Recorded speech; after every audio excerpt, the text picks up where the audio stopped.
A sombra do engenho. Como a escravidão forjou o racismo brasileiro. Mais da metade da população brasileira é formada por negros ou pardos. Mesmo sendo a maioria da população, os índices de desigualdade são alarmantes. A cada 3 desempregados, 2 são negros ou pardos. A cada 100 pessoas assassinadas no Brasil, 71 são negras. A cada 100 pessoas negras, 84 relatam já ter sofrido discriminação racial. O racismo na sociedade atual é evidente, mas a discriminação não começou hoje. Tia Anastácia, esquecida de seus numerosos reumatismos, trepou que nem uma macaca de carvão pelo mastro de São Pedro. E o cortiço inteiro, com sua população de parasitas, acudiu à porta da quitanda para ver o corpo de Bertoleza, que se contorcia no chão como uma minhoca cortada por uma enxada. Tem a cor da negra noite, e com o branco do rosto fazem Marília, um composto da mais formosa união. Os escravos trabalharão desde o amanhecer até o anoitecer, exceto nos dias de festa. Terão 2 horas de descanso ao meio-dia nos dias de verão. O escravo que ferir seu senhor será condenado à morte. As faltas leves serão castigadas com 25 chibatadas no máximo.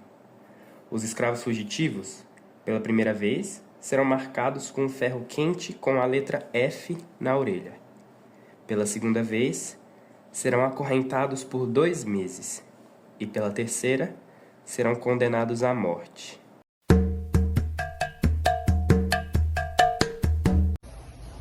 A partir de 1534, os portugueses implantaram as capitanias hereditárias e, com isso, passaram a incentivar o cultivo da cana-de-açúcar e o desenvolvimento de engenhos para produzir açúcar.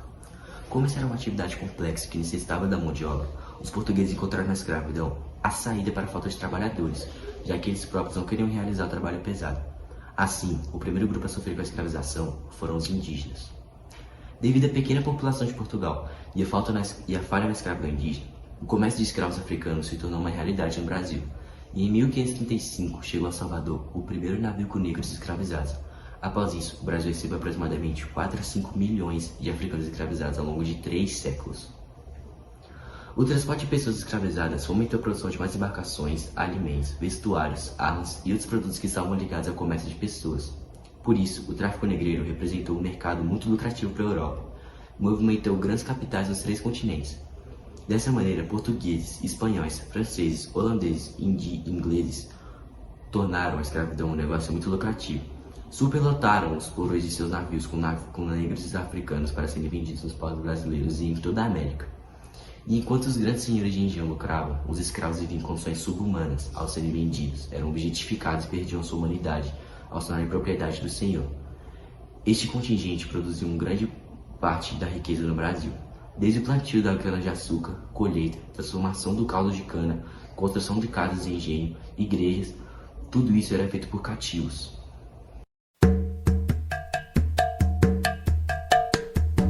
O sofrimento se iniciava ainda na África, no comércio entre europeus e elite negra.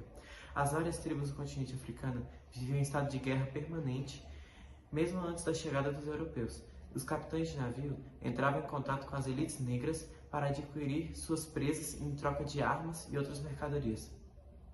Assim, a maioria dos africanos que se encontravam em navios negreiros tiveram esse destino porque eles haviam se transformado em prisioneiros de guerra vendidos aos traficantes por chefes de tribos poderosas na África.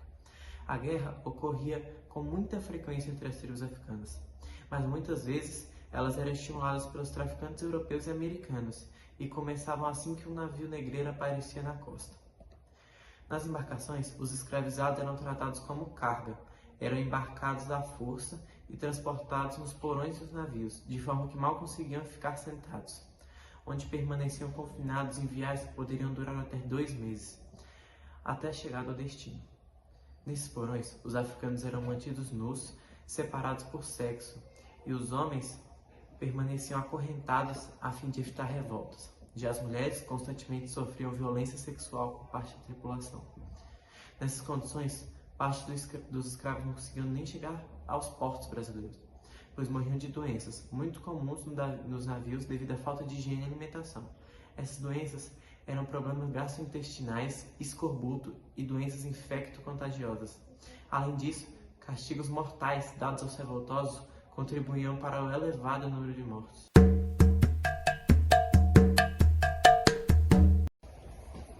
Ao chegarem nos portos brasileiros, eram categorizados e vendidos aos senhores de engenho. Separados de suas famílias e amigos, os africanos eram levados às fazendas, onde trabalhavam dia e noite em condições duras e pautadas na violência, que podiam se estender até 20 horas diárias. O ofício nos engenhos era ainda mais exaustivo e perigoso do que o realizado nas roças. Nas moendas, muitas vezes os escravos perdiam suas mãos e braços, e nas fornalhas e caldeiras se queimavam. Nessa última etapa, o trabalho era tão pesado que os escravos utilizados nela geralmente eram os mais rebeldes.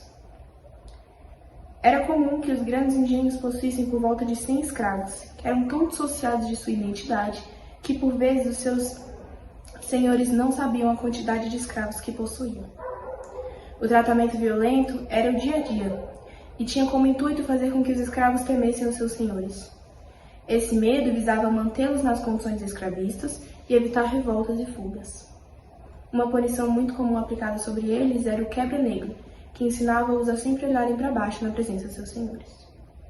Além disso, muitos escravos podiam ser acorrentados para evitar que fugissem, e usar uma máscara de ferro, conhecida como máscara de Flandres, colocada neles para impedir que engolissem ouro e diamante, nas regiões mineradoras, se embriagassem ou até mesmo cometessem suicídio por meio da injeção de terra. Escravos rebeldes e fugitivos, por sua vez, poderiam ser acorrentados a troncos de madeira e chicoteados, por vezes até a morte. E todo esse ciclo se estendeu por mais de 300 anos. Durante a política escravocrata, a escravidão transformou os seres humanos em mercadorias. Para justificar essa barbárie, a elite branca desenvolveu e difundiu a ideia de que os povos africanos e seus descendentes eram racialmente inferiores, desprovidos de história, cultura e até alma, o que legitimava a violência e a exploração. Hoje em dia, o racismo estrutural profundo que observamos em nossa sociedade não passa de uma reflexão desses anos de dores, gritos e sofrimentos.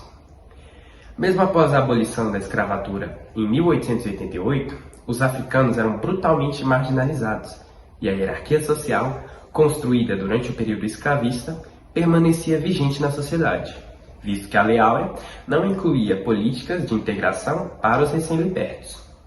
Sem acesso à terra, educação ou condições humanas dignas, a população negra foi deixada às margens da sociedade, forçada a aceitar subempregos ou a viver em condições de extrema pobreza nas periferias.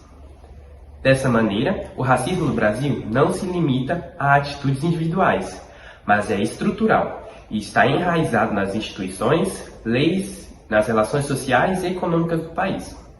A falta de acesso a direitos básicos como saúde e educação de qualidade para a população negra hoje é um reflexo direto desse legado histórico de exclusão. Além disso, estereótipos e preconceitos forjados pela elite branca durante a escravidão ainda perduram até os dias atuais. Em resumo, a escravidão não apenas criou desigualdades, mas também uma ideologia racista que permeia a sociedade brasileira até hoje, resultando em uma profunda desigualdade social e racial.